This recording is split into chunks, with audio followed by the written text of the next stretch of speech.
Sabies que a Tàrrega més de 1.000 pisos estan buits? Jo em dic Usman i això que estàs a punt de veure és personal. No es tracta d'un vídeo més. És una preocupació que porto molt a dins. Pots dir-ho com vulguis. Una casa, una llar, un sostre, un habitatge. El nom no importa. El que sí importa és el dret que representa. I aquest dret avui no és per tothom. Aquí comença aquesta història. Aquí comença un hogar per a tots.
Abans de sortir al carrer, abans de gravar res, abans de fer qualsevol cosa, calia escoltar. Què diu la gent? Què pensen? Què necessiten? Què no els deixen dir?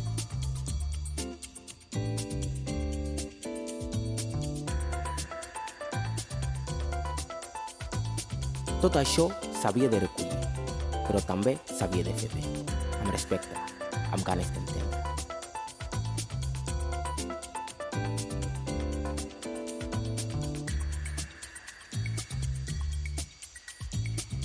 Per això vam fer targetes i per això vam crear un formulari, perquè aquest documental comença amb una pregunta.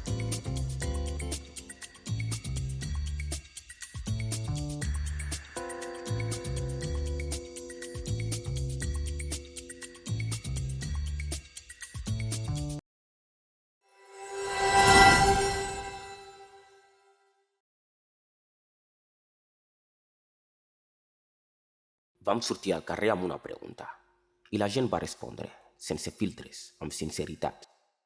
Joves, estudiants, treballadors, persones que fa anys que esperen, tots tenen alguna cosa a dir. De vegades les estadístiques no abracen, però quan les mires de prop sents la veu de moltes vides. L'enquesta ha comptat amb la participació de persones de diversos municipis de la comarca de l'Urgell i Rodalia, principalment de Tàrrega, però també d'Igualada, Mollerussa o Bellpuig. L'edat dels participants se situa entre els 18 i els 50 anys, tot i que el focus principal és la realitat dels joves. Els resultats obtinguts reflecteixen de manera clara les dificultats que troba la població, especialment els joves, a l'hora d'accedir a un habitatge digne. Un 60% dels enquestats encara viuen amb els seus pares o familiars. Només el 35% viu de lloguer. El 2,5% té una hipoteca i un altre 2,5% té una propietat totalment al seu nom. Un 52% afirma tenir una feina fixa. El 25% treballa de manera temporal o autònom. El 12,5% encara està en procés de formació i no ha acabat els estudis. Només el 10% es troba actualment sense feina. Tot i que la majoria disposa d'ingressos estables, això no es tradueix automàticament en accés a l'habitatge. El 42,5% ha intentat accedir a un habitatge i ha trobat dificultats. El 45% no ho ha intentat encara, però molts d'aquestos reconeixen tenir por o resignació davant el panorama actual. només el 12,5% diu no haver trobat cap dificultat en el procés. Passem a les principals barreres identificades. Preu massa elevat, 48,4%. Demanen aval o contracte indefinit, 41,9%. Discriminació, 32,3%.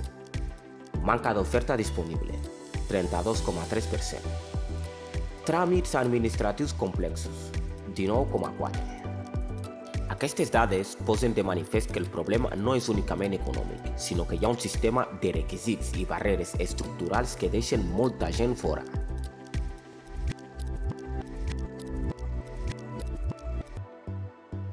Només el 12,5% creu que emancipar-se avui és fàcil. El 80% considera que és molt difícil o pràcticament impossible.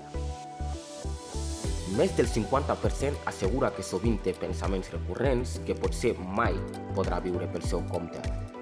I el 25,5% confessa que ha perdut l'esperança d'emancipar. A la pregunta sobre com els fa sentir saber que hi ha centenars de pisos buits mentre tanta gent no pot accedir a una llar, només un 5% diu sentir indiferència. Els sentiments predominants són la frustració, ràbia i tristesa, moltes vegades combinats. Les emocions que generen aquestes dificultats no són només econòmiques, sinó també profundament emocionals i socials. Revelen la necessitat de noves polítiques, però també d'un canvi de mirada col·lectiu. Viure en una habitació compartida et pot costar fàcilment el 25 o el 30% del sou. Els preus són massa elevats i em demanen un contracte fix d'un any amb la mateixa empresa. Demaneu 3 mesos d'avançat, un aval i un contracte. No és viable. Em van fer fora d'un pis on no tenia contracte. Després em van demanar 4 mesos de lloguer per avançat, sense aval, sense opció. Quan m'han vist que em dic Cadi, em pregunten d'on soc exactament. A les altres persones ni això. A mi em demanen el certificat d'estudis, als altres no. Per mi, el més difícil que ha sigut és trobar-me una habitació o un pis sense tindre una feina fixa. És impossible llogar sent estudiant i sense un contracte indefinit. No trobo res que s'ajusti a la zona que vull, i molt menys al preu al que puc pagar. Em costa moltíssim trobar lloguer com a persona sola. Sempre busquen parelles. Vaig haver d'acceptar un lloguer sense contracte. Pago més de 300 euros per una habitació ni tan sols m'hi puc estirar. El propietari entra sense avisar, canvia coses als calaixos i ens va treure el servei de neteja sense avisar, però continuem pagant igual. De moment visc en un pis que és molt car i no és adequat per viure amb la meva família. Els pisos estan caríssims, és que no ho entendo. Cada cop costa més emancipar-se i cada cop et demanen més.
Tocava el torn als professionals del sector i em vaig reunir amb un equip d'agents immobiliaris de Tàrrega.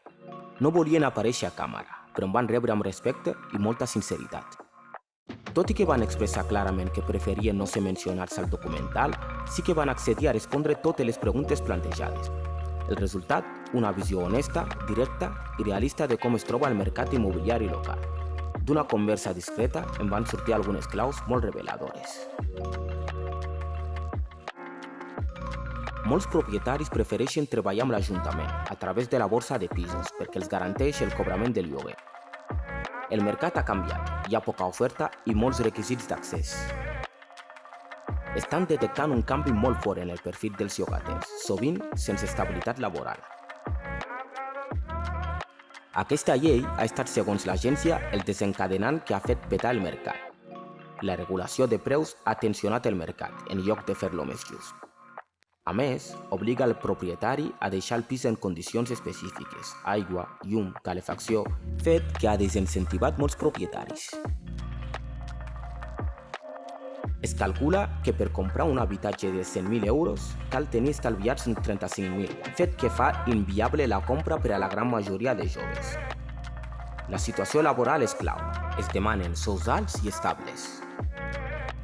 Els inversors han desaparegut del mercat per la manca de garanties i la por a canvis legislatius. Actualment a Tàrrega hi ha 1.128 pisos buits. La llei no ofereix incentius ni protecció suficient perquè els propietaris els posin al mercat. El risc d'ocupació il·legal i la manca de protecció jurídica fan que molts propietaris prefereixin deixar-los tancats.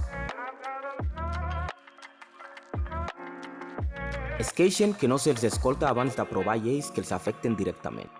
Consideren que el govern hauria de revisar la legislació que genera desconfiança i abandó del mercat per part dels petits propietaris.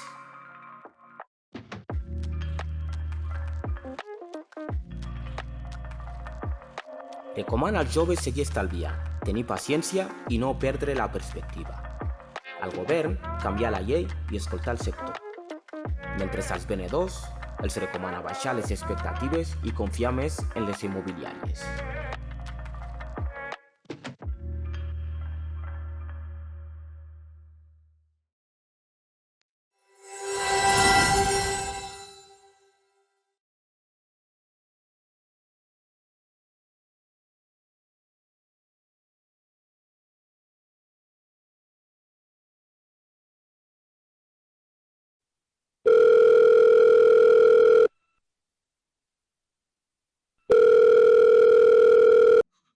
Hola, bon dia. T'ocupa el pis de 630 euros al carrer Urgell?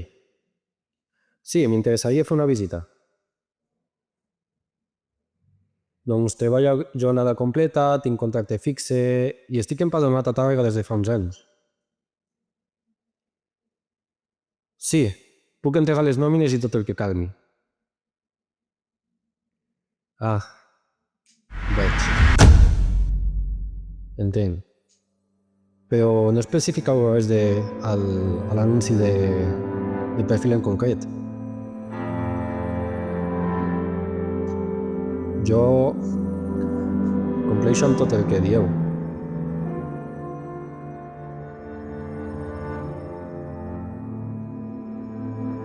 Bé.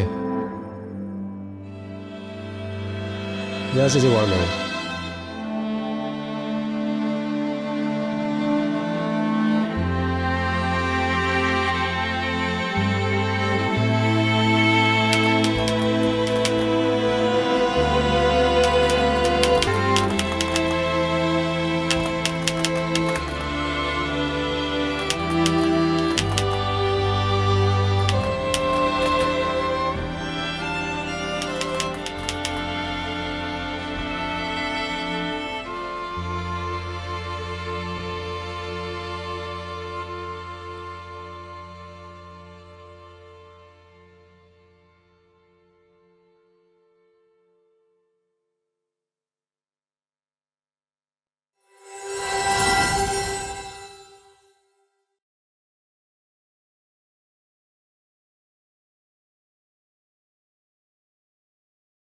Quan vaig començar el projecte, pensava que parlar amb les institucions seria el primer pas, però va resultar ser el més difícil. Correus, respostes ambigües, derivacions, silenci. Ningú et diu que no, però tampoc et donen res. Et diuen que vindran, que trucaran, que volen ajudar. Tu continues esperant. La llei també ha canviat. S'aproven normes, però ningú explica com aplicar-les. I els que més les pateixen no tenen veu en el procés. Potser aquest és el veritable laberint. Tothom diu que no és cosa seva.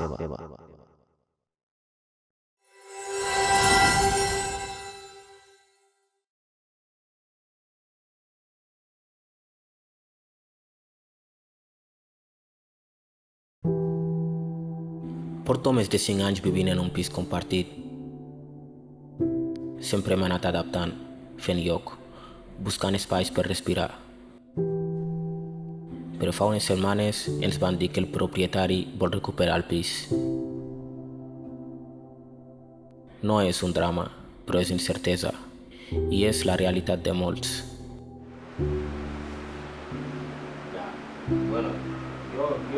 I ara torno a mirar anuncis, a calcular números, a pensar si em podré quedar. Escúchame, que está bien, que nosotros buscaremos y tal, pero que si no encontramos, que no voy a ningún lado. Ya, bueno.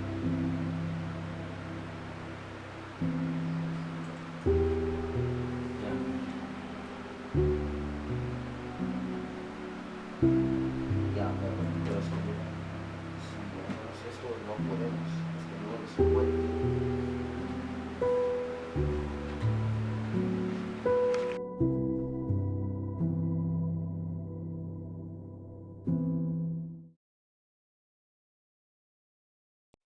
Aquest no és només el meu relat, és el de moltes persones que viuen la mateixa realitat.